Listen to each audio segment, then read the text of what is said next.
Bueno, completo el panel. Dejo al profesor Fernando Alessio para que actúe de moderador en esta primera sesión. Muchas gracias.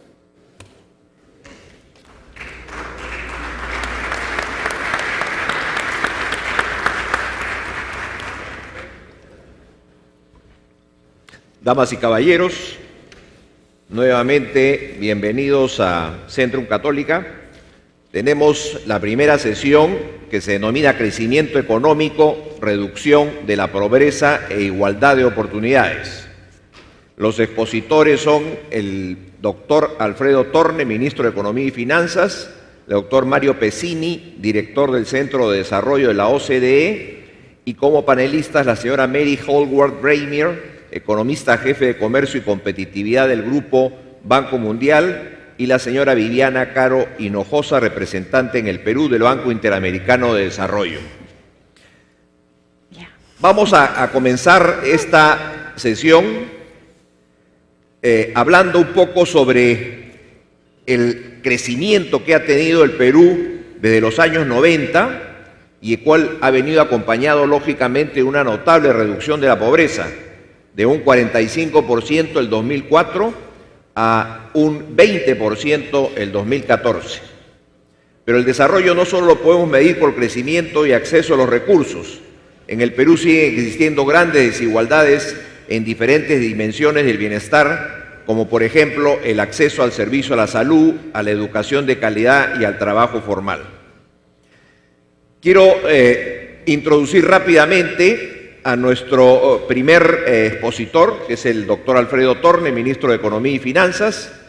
Él es el actual ministro y además ha sido doctor es doctor por la University of Oxford en Economía y tiene un máster en Desarrollo Económico de la misma universidad, en Cambridge. Le doy una palabra de 10 a 15 minutos al doctor Torne para comenzar esta presentación. Muy buenos días, gracias a todos, gracias por la participación. Yo he traído una presentación que quisiera pasar algunas láminas que nos parecen interesantes. A ver si esto funciona. Listo. Dos cosas quisiéramos hablar. Un poco de dónde estamos en términos del desempeño económico y la segunda, que creo que es la más interesante, es cuál es nuestra estrategia hacia futuro. Listo. Uno de los puntos de partida, y creo que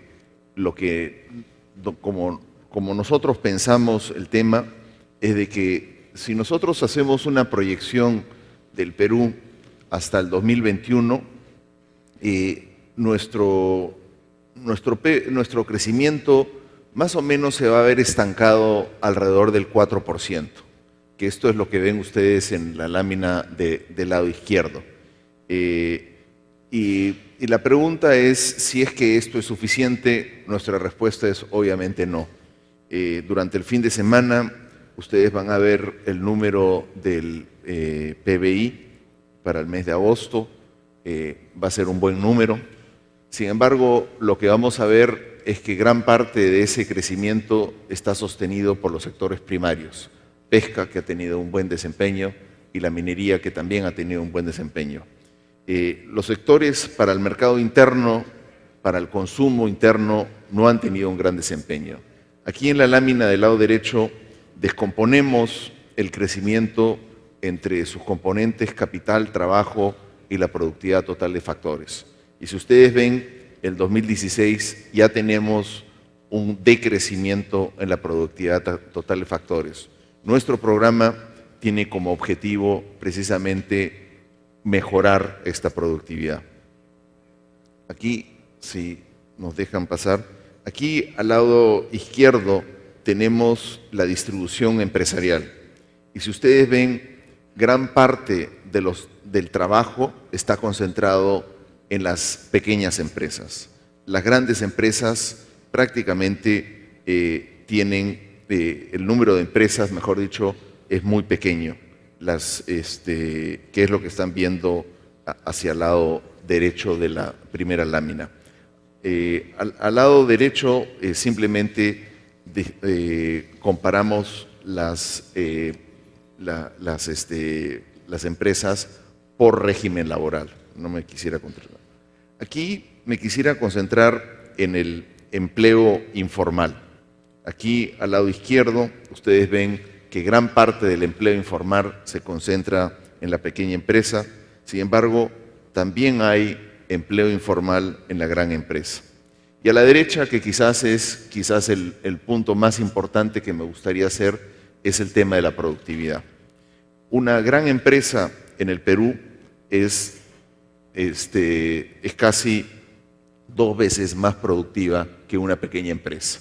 Entonces, uno de los grandes retos que tenemos es cómo hacemos que la pequeña empresa o aumente su productividad o que los trabajadores fluyan hacia la gran empresa. Nosotros decimos que hay que hacer 2 cosas. Primero, aumentar la productividad empresarial y la formalización. Y la segunda es el programa de inversión pública-privada, es decir, las APPs. No pasa. Ya. Esta lámina la vamos a pasar un poco rápido, es un poco cómo ha sido la historia de nuestro crecimiento. Y si ustedes ven, desde el 2001 hemos tenido un crecimiento muy rápido.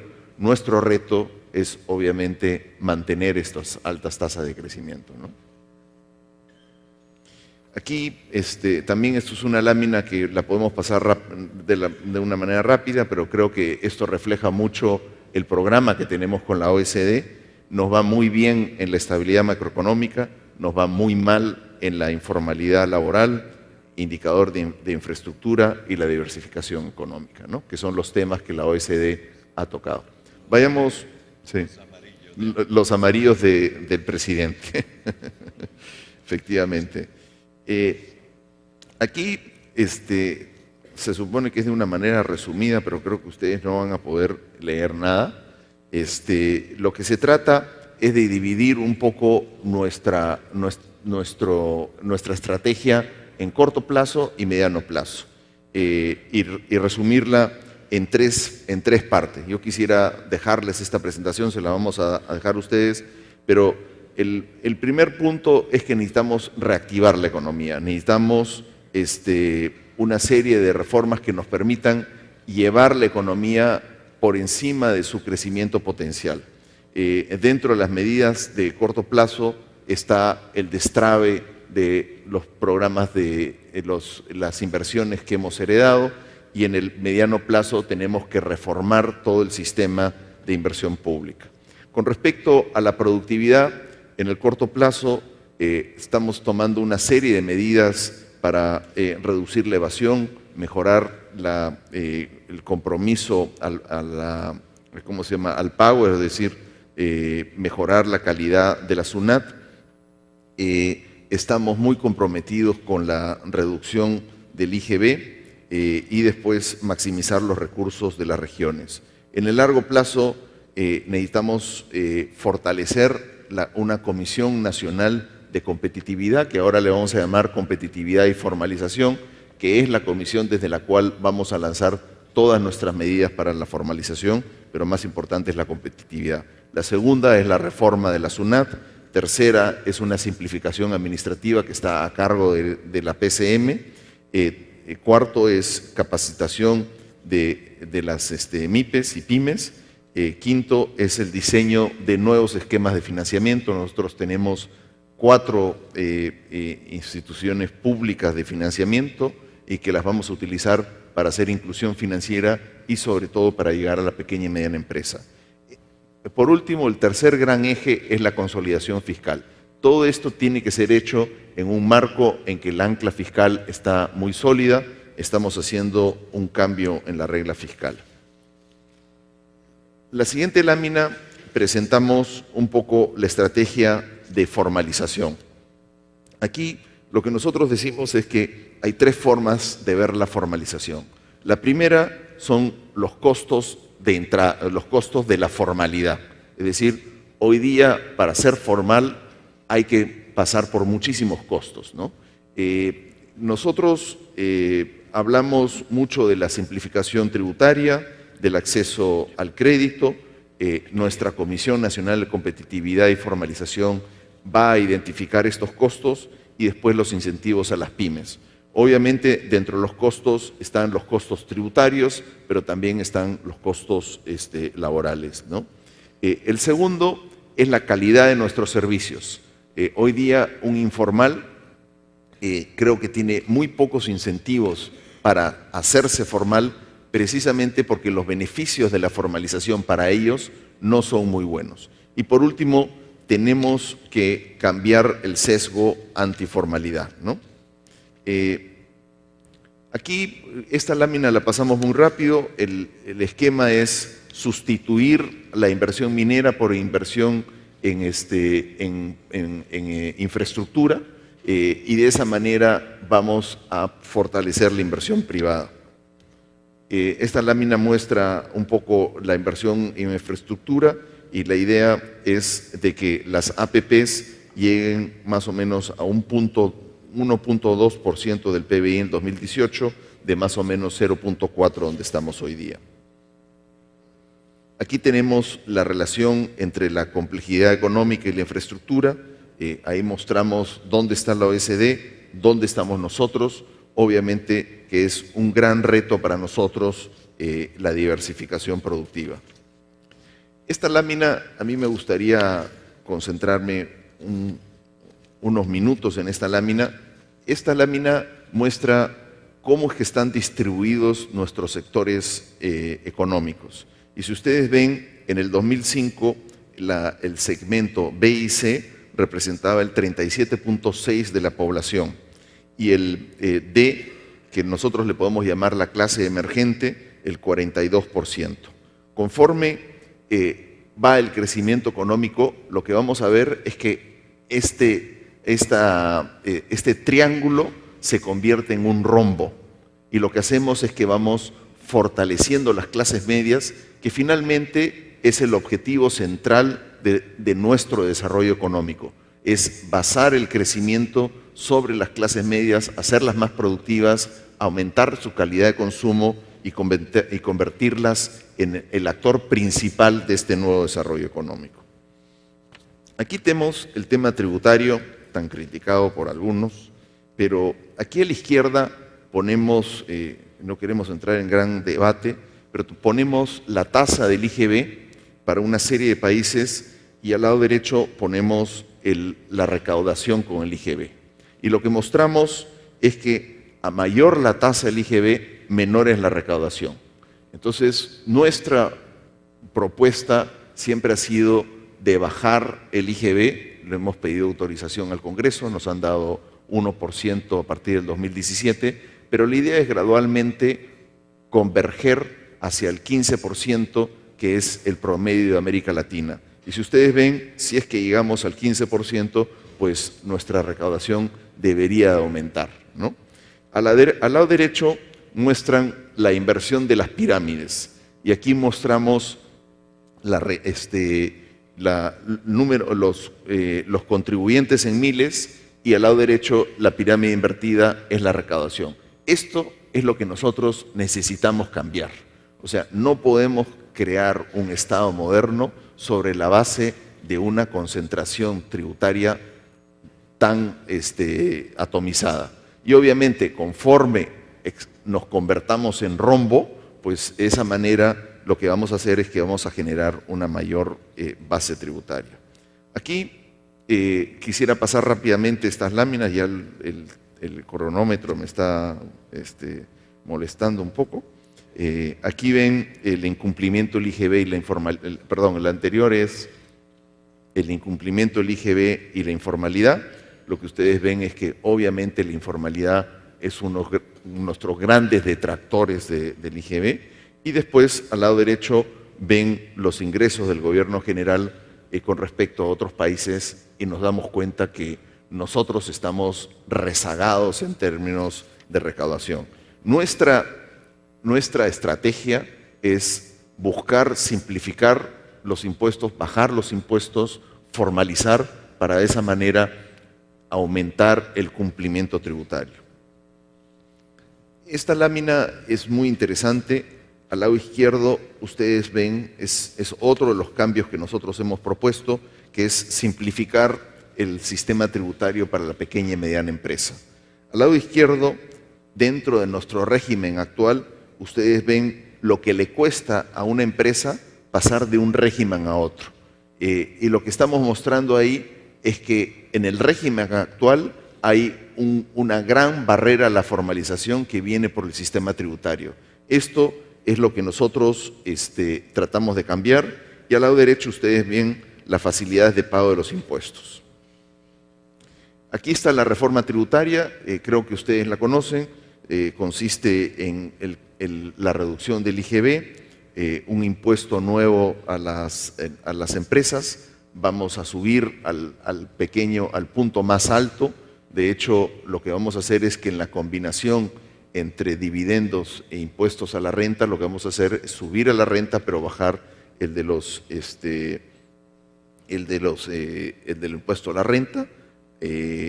Después vamos a introducir un régimen para las pequeñas y medianas empresas, un impuesto a la renta. Vamos a hacer algunos cambios en las personas naturales para mejorar el cumplimiento, y por último el tratamiento a las ganancias de capital de las empresas que cotizan en la Bolsa de Valores. Aquí al lado derecho ustedes ven, en esta gráfica se muestra el PBI y el desarrollo de mercados de capitales. Nuevamente, esto es algo que nosotros tenemos que trabajar. Hay 4 medidas dentro de las facultades que van orientadas al mejoramiento del mercado de capitales. Aquí las siguientes láminas muestran nuestro rezago en el sector, en el desarrollo del sistema financiero. Si ustedes ven aquí, ven la demanda institucional de crédito, y en rojo vemos los bonos del sector privado. Aquí están las tasas de interés y los créditos promedios. Tenemos una gran concentración de créditos a las grandes empresas y tenemos muy poco acceso a la pequeña y mediana empresa. Yo diría, aquí me gustaría acabar, hay algunas láminas más, pero creo que estos son los puntos centrales que nosotros quisiéramos poner en debate. Gracias.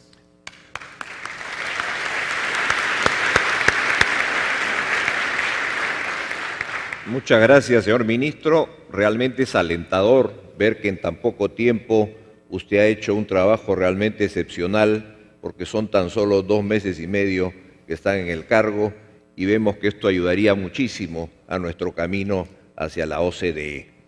Van a haber preguntas al término de las exposiciones, y ahora le cedo la palabra al doctor Mario Pezzini, director del Centro de Desarrollo de la OCDE. Muchísimas gracias, es un verdadero gusto estar con vosotros aquí. Como escucharon esta mañana, nosotros trabajamos en muchos países. Nos dicen entonces en París que cuando hablamos en un país se debe empezar de manera diferente de un otro. Por ejemplo, en los Estados Unidos se debe empezar con un chiste, pero en Japón se debe empezar disculpándose. Ahora, como no estamos ni en Japón ni en Estados Unidos, decidí de disculparme por mi chiste, simplemente porque no lo tengo. En segundo lugar, disculparme por mi idioma. En verdad es italiano con acento diferente, pero mi francés no es mejor, el inglés es como el francés, el italiano es el peor, con lo cual no hay alternativa. Debo agradecer muchísimo la introducción del ministro, porque ha tratado de manera tan exhaustiva una serie de cuestiones que me permite de enfocarme simplemente sobre los acentos a darle. Ahora, ¿por qué nosotros pensamos que este debate es particularmente importante? Porque Perú en las últimas décadas ha avanzado hacia un elevado crecimiento económico y mejora de la inclusión social. Es muy evidente cuando se comparan los datos. La reducción de la pobreza fue más del doble en la última década, más importante que en el resto de la región latinoamericana. Hay 3 ejes fundamentales para promover un desarrollo incluyente, y de esto yo voy a hablar ahora, ma ya soy exento de esta visión. Ma me importa decir que fundamentalmente hay hoy un 40% de la población que hace parte de esta clase media. Esta es una enorme ventaja, pero puede ser un enorme desafío. El desarrollo económico, el desarrollo social ha creado expectativas, justamente. Todavía mucha de la población que ha salido de la pobreza extrema permanece vulnerable. Bastante que el empleo se desplace de 30 kilómetros, que como poco tienen coches, pueden ir siguiendo a la inversión. Bastante que uno se jubile, habiendo trabajado en el sector informal, no tiene cobertura social, regresa a la pobreza extrema, o que hay una enfermedad o un divorcio en la casa, que nuevamente se regresa a la pobreza extrema. La tensión entre esta expectativa y la vulnerabilidad produce frustración. Y la frustración la vemos en muchos países. No digo esto se está produciendo a Perú, digo esto puede ser un reto. Este tipo de frustración crea fractura social, tensión, y puede limitar el crecimiento económico futuro. Como tal, es indispensable mirar a qué hacer por avanzar en la consolidación de esta clase media, que parece muy claramente de la presentación del ministro, es un objetivo fundamental por el país. Aquí que me permitan de concentrarme entonces su 3 puntos. Primero es fomentar la diversificación productiva e el incremento de la productividad. La razón está muy clara. Ma si miramos a la componente de esta actual productividad y producción, 60% de la exportación son en recursos naturales, muy especializados. En segundo lugar, China es un actor clave. Es un actor clave en muchos países. China probablemente es uno de los motores que explica este cambio radical que se ha producido en las 3 últimas décadas. Si vamos a mirar cuántos países han hecho mejor que el doble de la tasa de crecimiento de la OCDE, en los años 90 había 13 países importantes, China, Chile y muchos otros. Pero si miramos cuántos países han tenido una tasa de crecimiento más del doble que los países de OECD, en los años entre 2000 y 2010, no soy 13, soy 83. Este cambio que nosotros hemos llamado Shifting Wealth se explica en larga parte con el papel de China. El centro de gravitación de la economía mundial, que los colegas economistas de la London School of Economics habían ubicado hace 50 años en la isla de las Azores, porque era el norte del Atlántico que se movía, ahora está en el confín este de la Turquía. Se va desplazando más en dirección de China en parte del sur. Este cambio radical todavía es permanente. Como dice un premio Nobel reciente, time are changing. Bueno, este cambio lo vemos en China con el New Normal. China ha realizado que su modelo no podía tener en el largo plazo y coherentemente lo está adaptando. ¿Mas cuáles van a ser las consecuencias en países que ven su exportación muy orientada a la demanda china?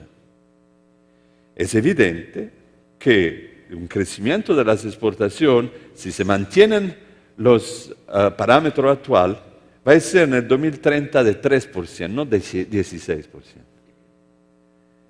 Hay un dualismo en la sociedad que se mostraba muy claramente. La productividad laboral en Perú representa solo un tercio de la productividad de los países OECD, pero esto no es todo. Hay situación completamente diferente. Grandes empresas, pequeñas empresas, es una manera de representarla muy claramente.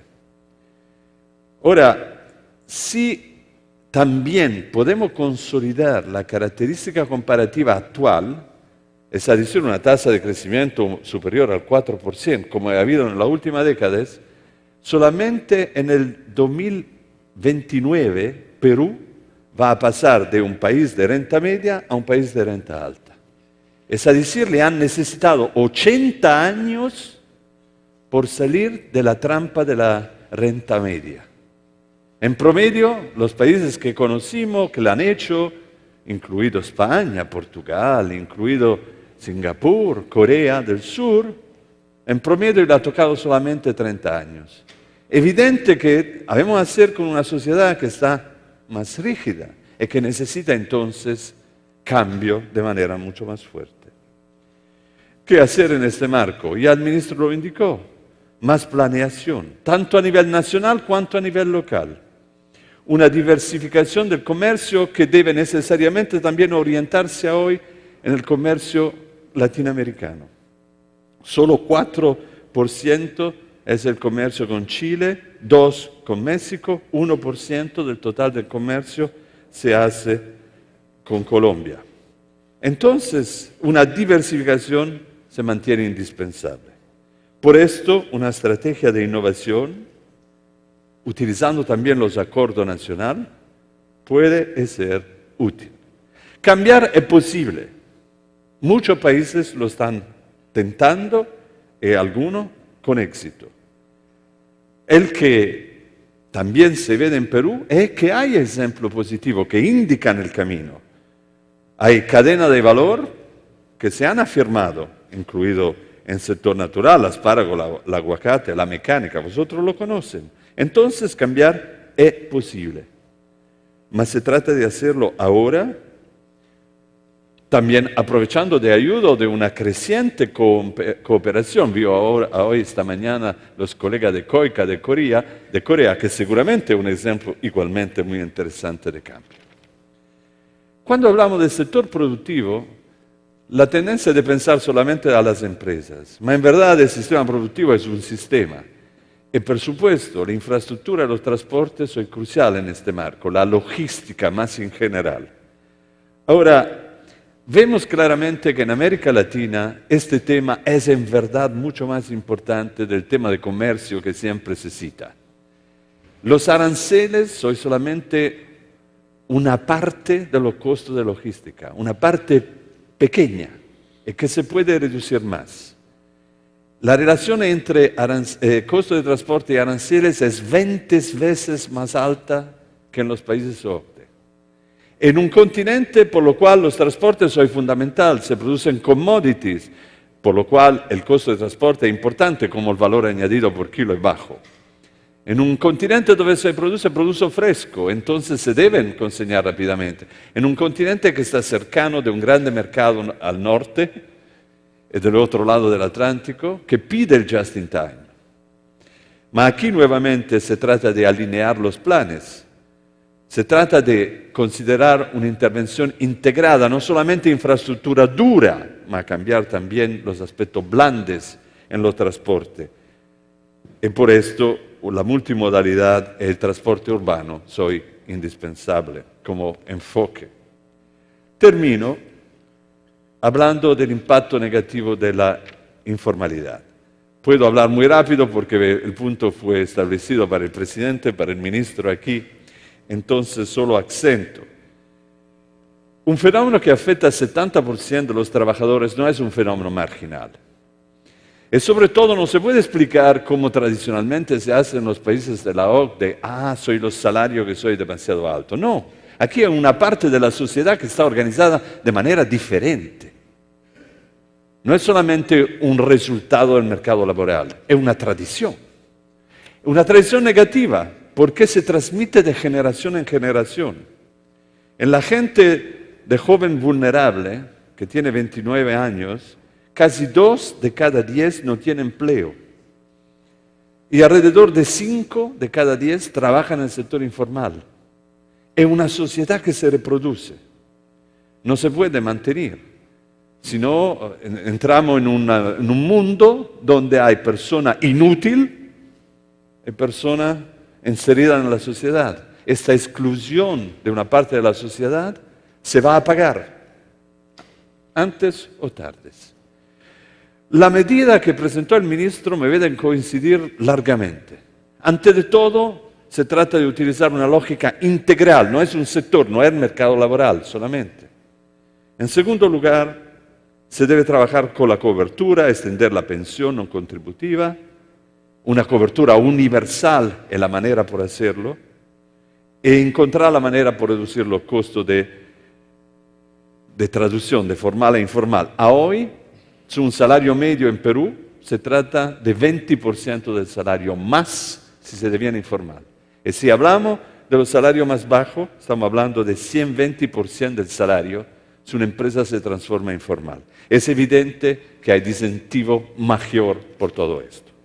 Podría seguir, pero el tiempo se acabó. Y me gusta simplemente concluir diciendo, es impresionante que ha hecho el Perú. Pero en alguna medida el éxito se debe confirmar. Porque uno de los retos principales es si la situación va al revés. La frustración, la tensión social que vemos aparecer en muchos países en desarrollo, algunos vecinos de Perú, otro más lejos, se habló hoy de Túnez, se puede hablar de Tailandia y de otros países, soy tensión que es mejor anticipar. Una vez que se presentan, soy muy difícil a afrontar. Muchísimas gracias.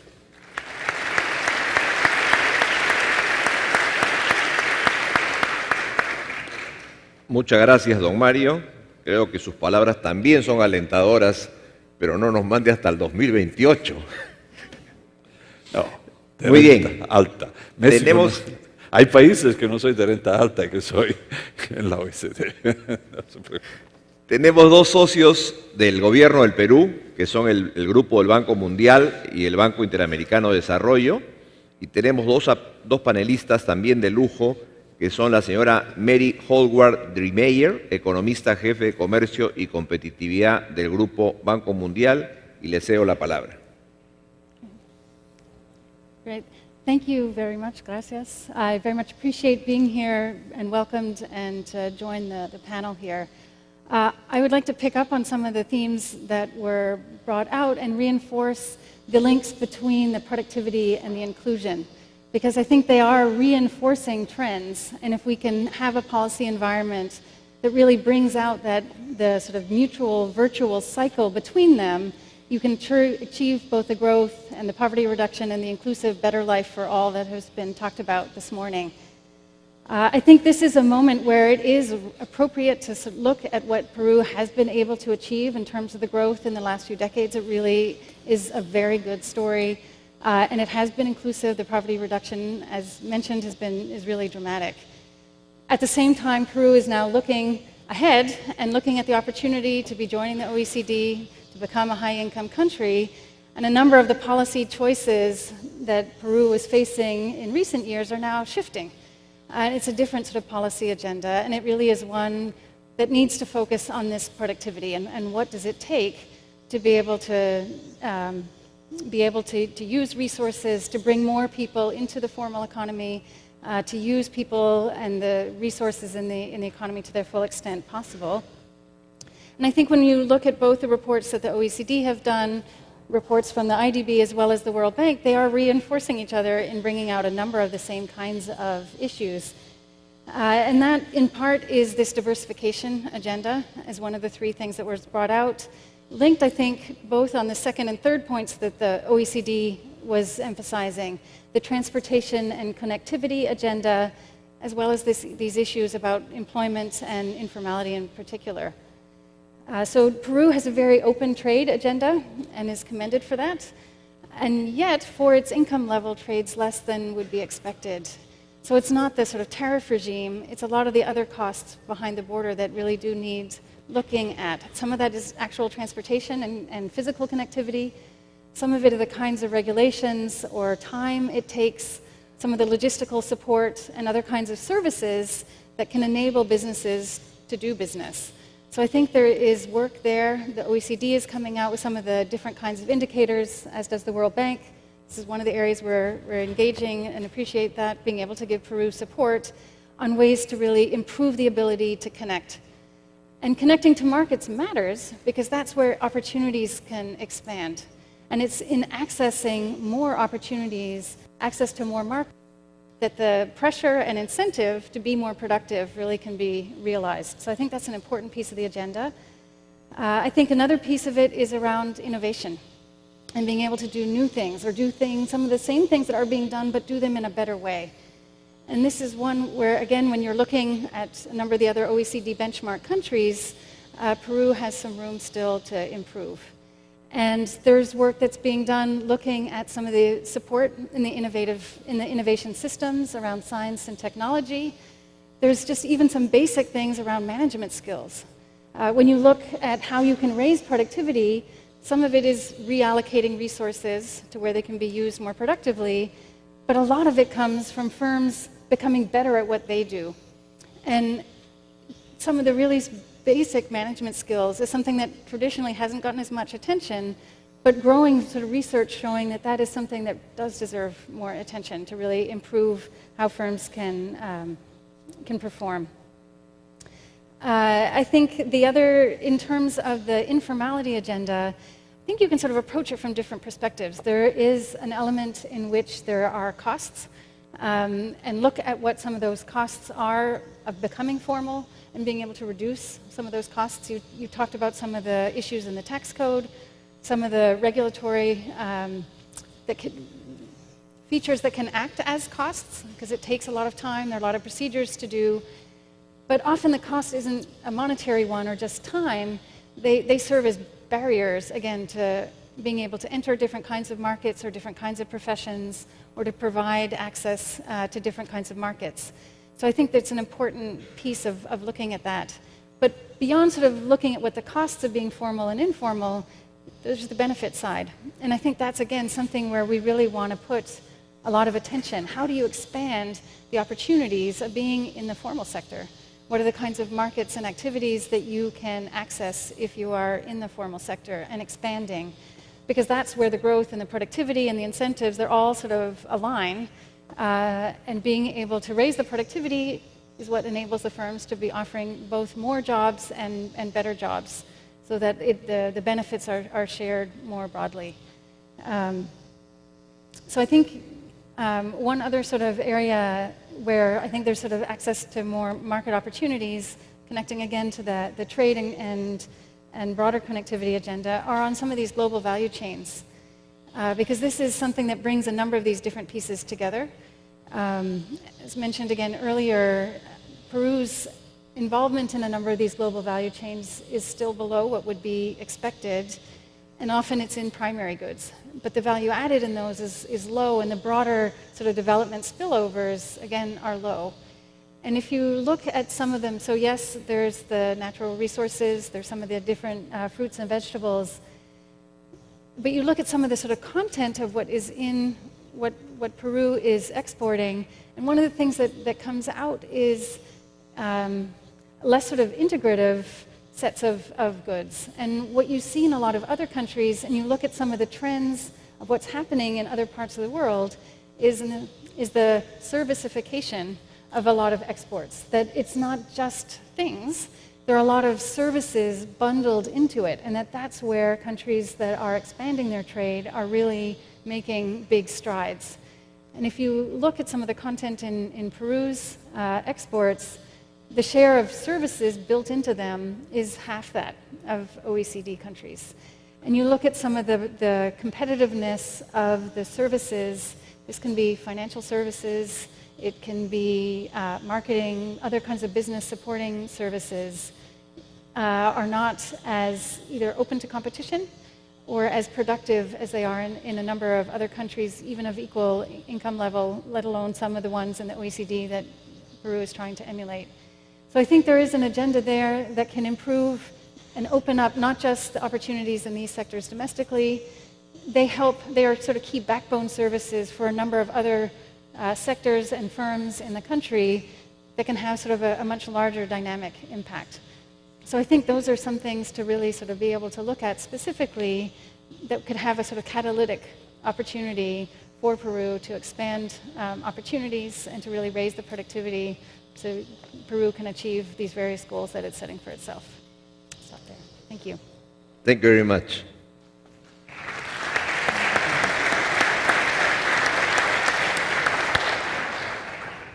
Tenemos a la representante en el Perú del Banco Interamericano de Desarrollo, la doctora Viviana Caro Hinojosa. Le cedo la palabra. Muchas gracias. Ahora sí, gracias. Nosotros quisiéramos dividir nuestra presentación o nuestros comentarios en 3 partes. El primero es señalar, no dejar de decir, que el Perú en este momento es una de las economías más dinámicas de la región.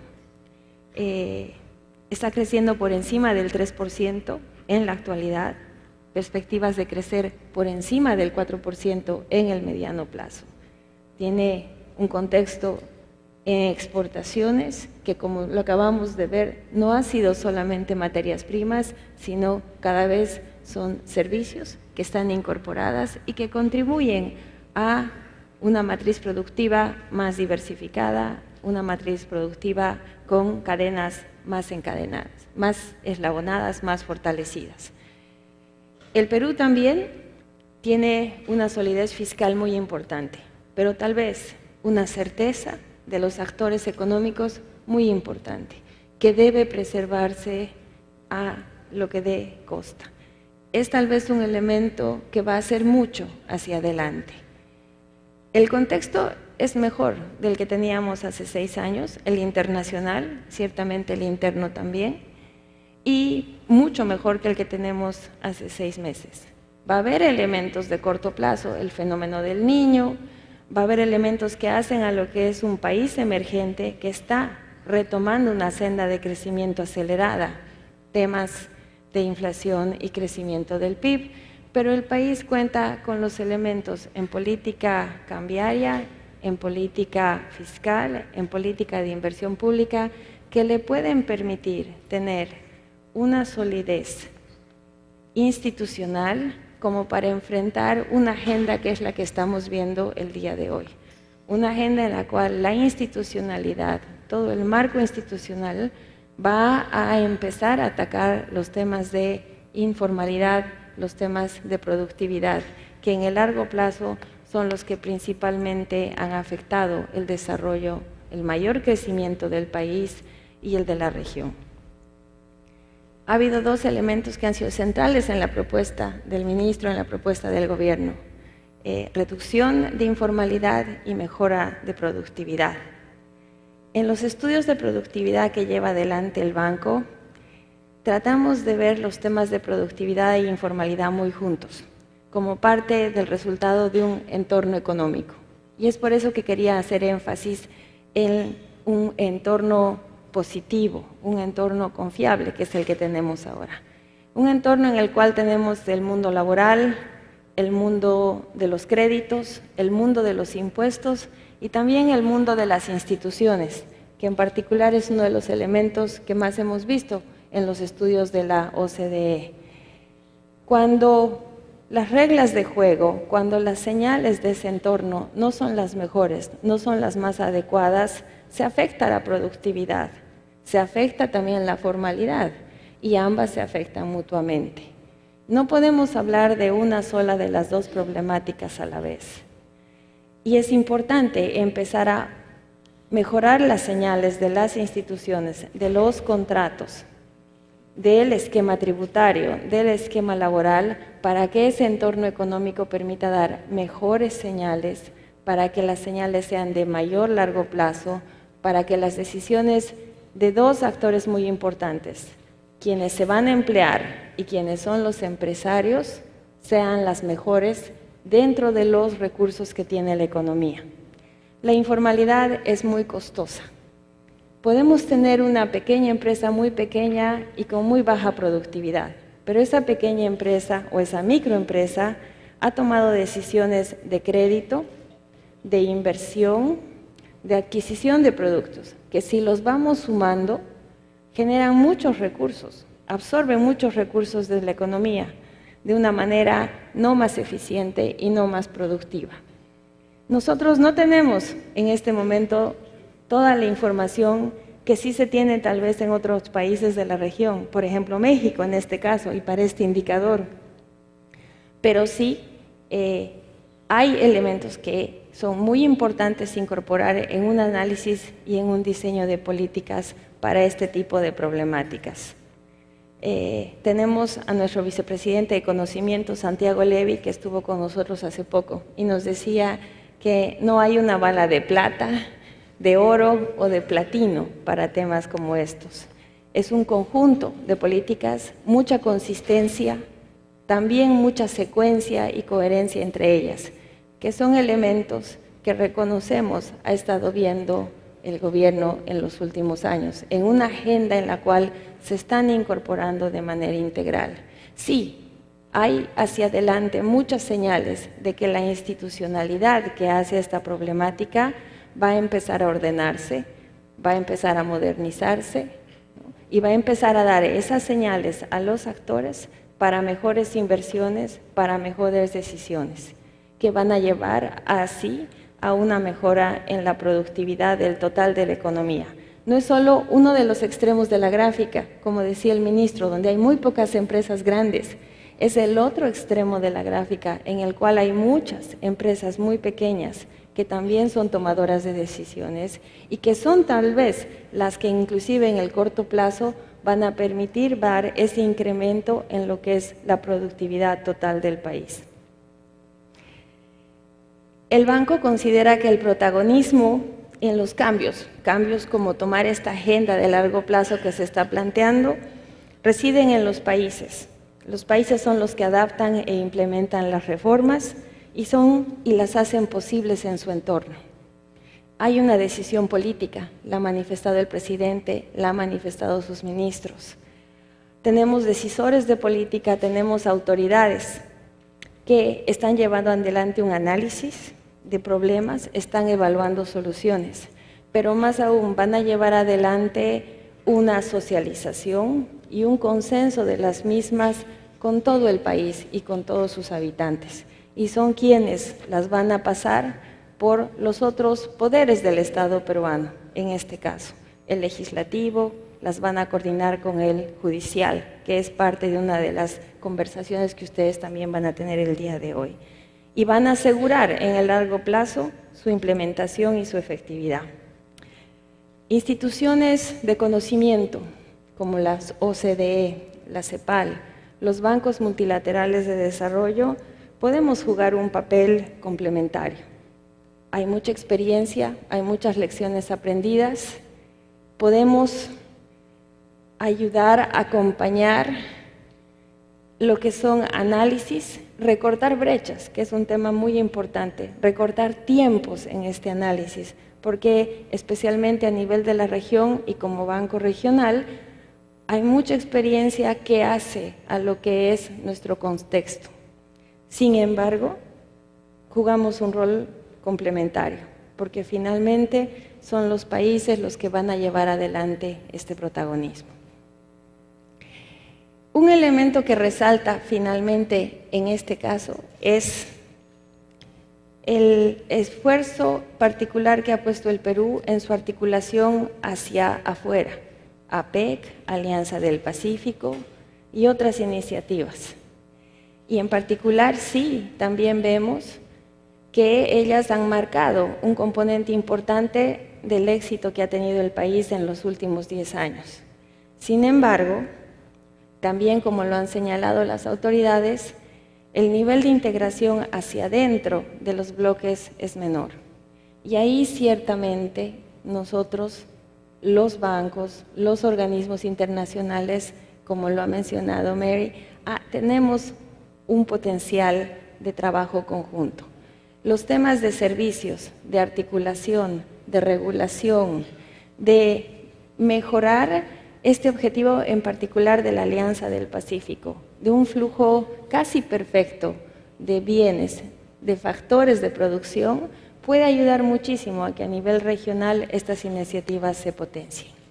Muchísimas gracias. Muchas gracias.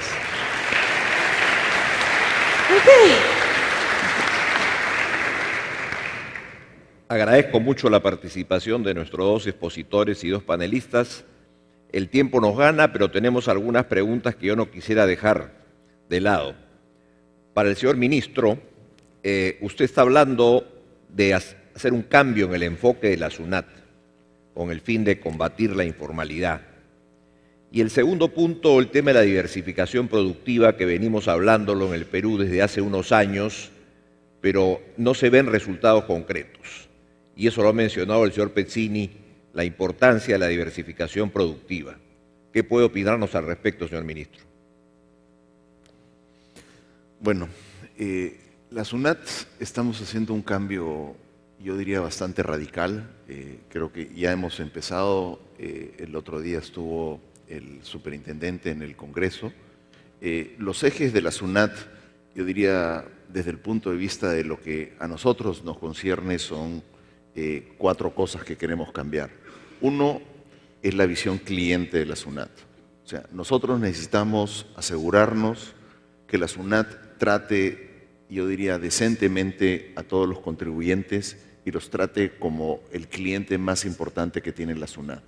Eso lo que significa es, obviamente, para ustedes reducir las colas, simplificación tributaria, muchas otras cosas. El segundo es mejorar la recaudación. Nuestra recaudación ha caído al 14%. En ciertos impuestos, como el impuesto personal, tenemos nosotros una evasión de cerca del 50%, es de las más altas dentro del grupo de la OECD. El IGB tenemos una evasión de supera el 30%. Entonces necesitamos empezar a cerrar las brechas ahí y aumentar la recaudación. Tercero, necesitamos digitalizar la SUNAT. La SUNAT hoy día, gran parte de los trámites son trámites que se hacen en la ventanilla del Banco de la Nación. Uno tiene que ir 2, 3 veces. A veces nosotros escondemos el costo del pago de tributos, puesto que no consideramos los abogados o los contadores que ustedes tienen que contratar para pagar sus impuestos. Y por último, tenemos que quitar ese sesgo en contra de la formalidad. Pensamos que la SUNAT es un instrumento básico para realmente abrir las puertas y incorporar a muchas empresas que hoy día están fuera del sistema, incorporarlas vía un menor sesgo. El segundo tema es de la diversificación productiva. Este más es un tema del ministro Yufra que el mío, pero yo lo único que les puedo decir es que el programa de diversificación productiva que nosotros habíamos encontrado era un programa de largo aliento. Nosotros coincidimos en muchas de las metas, pero lamentablemente, como dicen en inglés, no habían quick wins, ¿no? O sea, no habían ganancias de corto plazo que se podrían mostrar. Entonces, ¿qué estamos haciendo al respecto? En primer lugar, infraestructura. Yo les acabo de mostrar una gráfica de complejidad económica e infraestructura, y la correlación es muy fuerte. Hoy día no tenemos puertos, nuestros aeropuertos, tenemos un solo aeropuerto que recibe 17 millones. Las carreteras, como ustedes saben, estamos destrabando, hemos destrabado 1 o 2. La idea es tener un buen sistema de carreteras. Necesitamos un buen sistema de transportes. Tenemos una serie de vías que todavía están muy subdesarrolladas. Y yo pienso que la infraestructura es ese elemento clave para conseguir una mayor complejidad económica. La segunda es que el propio presidente nos ha indicado hacia dónde deberíamos de ir. Turismo. Hoy día nosotros no estamos promoviendo el turismo, lo vamos a promover. Nuevamente, esta es área del ministro de Turismo, no me quiero meter, pero lo que sí es de que, por ejemplo, tenemos que desarrollar el norte del Perú como una zona turística. Tenemos toda la zona hotelera de Máncora, que hoy día no la explotamos. Es más, hay toda una discusión sobre la reserva marítima, que creo que hay que abrir esa discusión. También están una serie de áreas que no hemos abierto, como Cuelap, Choquequirao, que son áreas turísticas que nosotros no estamos explotando, y no estamos explotando estas sinergias entre cultura y turismo. Segundo, agricultura. Hay una serie de proyectos de irrigaciones que estamos relanzando, pero la agricultura es el sector de mayor aumento de productividad y necesitamos apoyar la agricultura y sobre todo el desarrollo rural, donde se ha dicho mucho, pero se ha hecho muy poco en términos de conexión, en términos de acceso a los mercados, y nosotros queremos hacerlo vía proyectos de proinversión o de obras públicas. Por último, la Amazonía. La Amazonía es un gran potencial que nosotros no hemos explotado. Tenemos que pensar en la reforestación. Países como Chile hoy día logran grandes cantidades de recursos en la reforestación. Nosotros no lo hacemos y nosotros nos estamos proponiendo la reforestación. Estamos haciendo un programa que está junto a la ministra de Medio Ambiente, va a hablar más tarde de estos programas, así que tampoco me quiero meter en su cancha, pero son cosas que nosotros podemos hacer por la diversificación productiva. Señor Pezzini, don Mario, según su conocimiento, ¿existe algún país en el mundo que haya logrado superar la barrera de informalidad, cuya tasa ha sido similar a la que existe en el Perú? ¿Y qué reformas han hecho para conseguirlo? Sí, hay muchos países, porque en alguna medida, en muchos casos, la informalidad es la representación de una sociedad tradicional. Entonces, en la medida en la cual un país se desarrolla, esta parte tradicional se moderniza también y se reduce en el tiempo, entonces, la porcentaje de informalidad. ¿En qué medida los gobiernos han ayudado en estos esfuerzos? A mí me parece muy importante la última palabra del ministro cuando hace una diferenciación geográfica de los retos.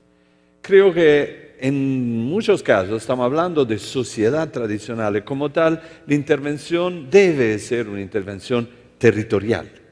El tema del rural, el tema de la estructura urbana son fundamentales en este marco.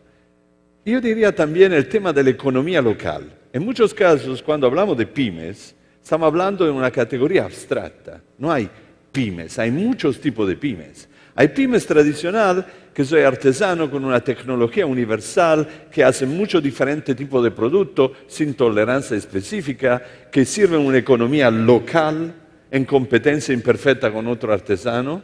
Este tipo de pequeñas empresas debe ser ayudada con políticas que son diferentes del proveedor en mecánica que conoce la trigonometría, trabaja producto específico por una gran empresa que vende en el mercado global. Este tipo de diversificación de la política pública muchas veces gana cuando está hecho a nivel territorial, porque muchas veces la economía local se especializa de manera diferente. Ahora, si miramos a la financiación pública e en qué medida hoy hay autonomía fiscal en las diferentes regiones de Perú, aquí probablemente hay algún esfuerzo que se puedan hacer. Ante todo, la autonomía fiscal es baja. Segundo, la diversificación de recursos en las diferentes regiones es alta. Y no se puede decir que la región aprovechan de manera igual de recursos naturales que tiene el país. La región minera aprovecha mucho más. Esto es una lógica que se debe considerar. ¿Vale la pena de seguir en la misma manera o vale la pena de pensar a cómo utilizar los recursos naturales, que son una de las herramientas del desarrollo, mas por aprovechar un esfuerzo de diversificación mucho más equilibrado en las diferentes regiones? Cada una ayudada no con una lógica de compensación y de transferencia como un grande Robin Hood que toma la región rica por darla a los pobres. No. Cada una ayudada por valorizar su oportunidad de desarrollo, que muchas veces existen, mas que todavía permanecen inutilizadas. El ministro lo ha dicho, en zona rural hay turismo que se puede desarrollar enormemente. Los productos fuertes fuera de la minería son productos agrícolas que se pueden desarrollar mucho más. En esta lógica creo se pueden facilitar los progresos en la reducción de la informalidad y aumento también del per cápita individual. Gracias. Para Mary Hallward, ¿qué reformas de aspectos no arancelarios cree usted que tendría un mayor impacto para aumentar el volumen de las exportaciones y el comercio exterior en general?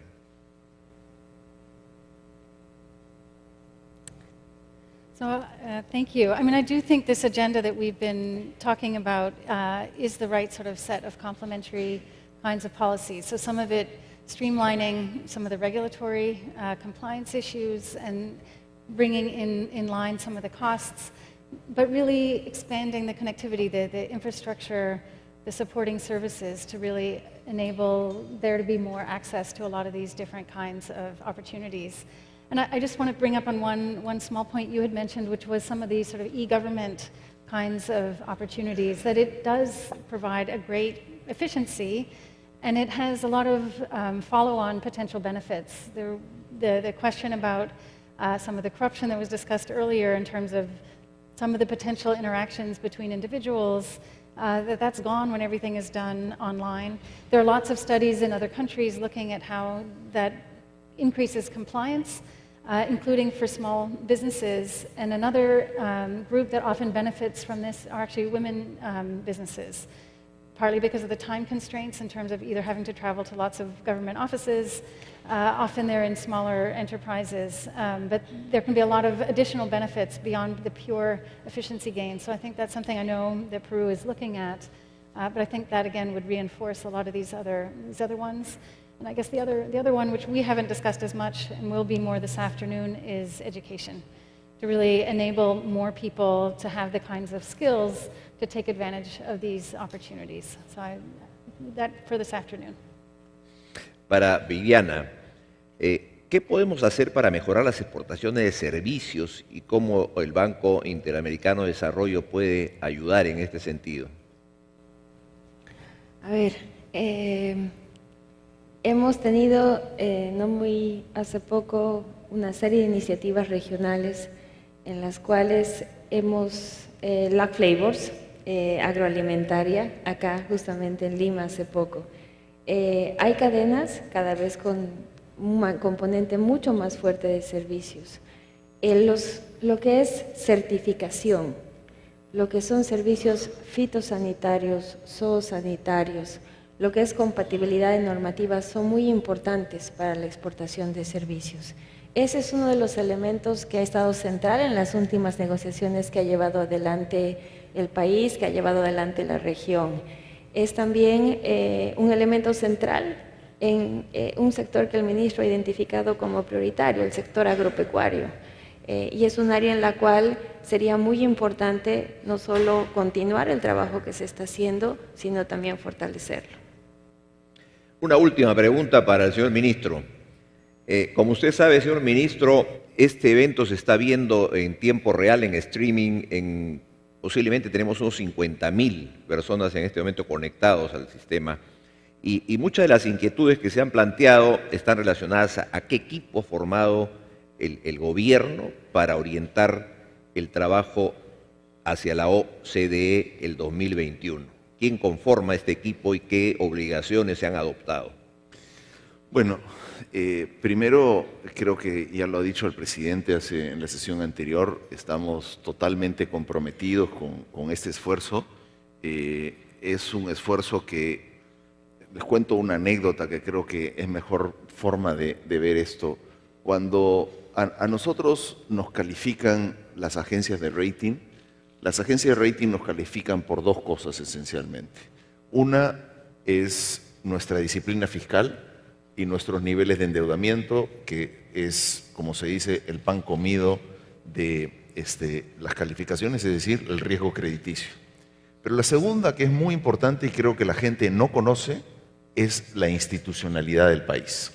O sea, la gente no aprecia que hoy día una agencia le da la misma ponderación a la disciplina fiscal al desarrollo de nuestras instituciones. Yo pienso que cuando realmente tenemos que comprender en qué consiste el desarrollo económico consiste en precisamente fortalecer esta institucionalidad que nos da la garantía de que son las políticas las que prevalecen y no son los gobiernos los que determinan las políticas, ¿no? Y yo pienso que este es un buen ejemplo en el caso del Perú. O sea, creo que este es el cuarto gobierno que estamos siguiendo mal que bien políticas parecidas. Hemos tenido gobiernos de izquierda, de derecha, de todo tipo. Sin embargo, las políticas han prevalecido. Yo pienso que para nosotros ese es el ingreso a la OECD. Es asegurarnos de que haya un compromiso de toda la sociedad que nosotros vamos a desarrollar las instituciones del país en torno a un desarrollo económico. Dentro de quienes conforman, fundamentalmente conforman la PCM, el premier que estuvo acá, participa la Cancillería y participamos nosotros desde el MEF. Los tres estamos a cargo. Esta mañana hemos tenido un desayuno con Ángel Gurría. Hemos revisado la agenda, lo que el presidente le llamaba los verdes y los amarillos. Yo también soy más optimista, creo que más del 70% del programa país ya está cumplido. Yo diría que cuando nosotros nos vemos frente a países que ya ingresaron a la OECD, yo diría que gran parte de ese trabajo ya lo hemos hecho, ¿no? Y yo creo que hay que felicitar a todos los peruanos, pero creo que hay que ponernos la mira en el largo plazo. Y lo que queremos, que es un poco lo que ha planteado el colega de Mario Pesini, es de que todos los países, muchos países se han caído en la trampa de ingresos medios. Y la razón por la cual se han caído en la trampa de ingresos medios es porque no han podido institucionalizar sus políticas.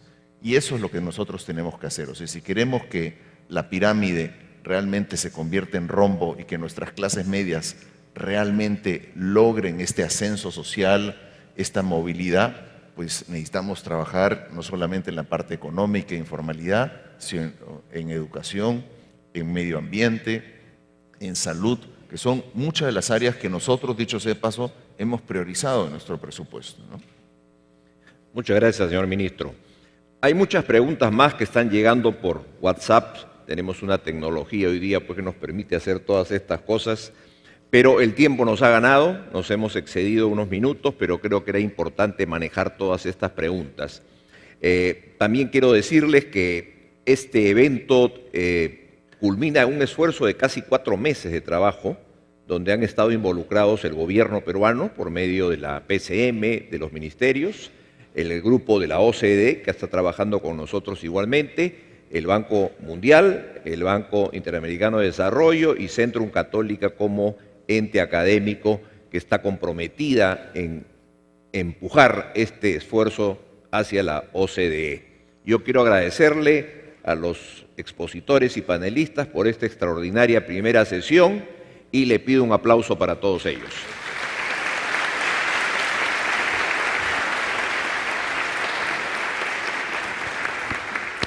Damas y caballeros del panel, muchas gracias por su participación. Les pido por favor tomar parte en la foto de cierre de esta importante sesión.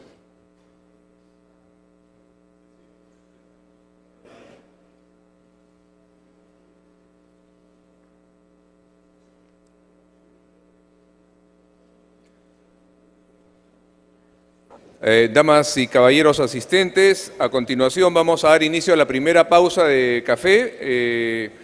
El local es en el que han estado antes de iniciadas estas sesiones del desayuno previo. Y por favor les pido estar ya empezando.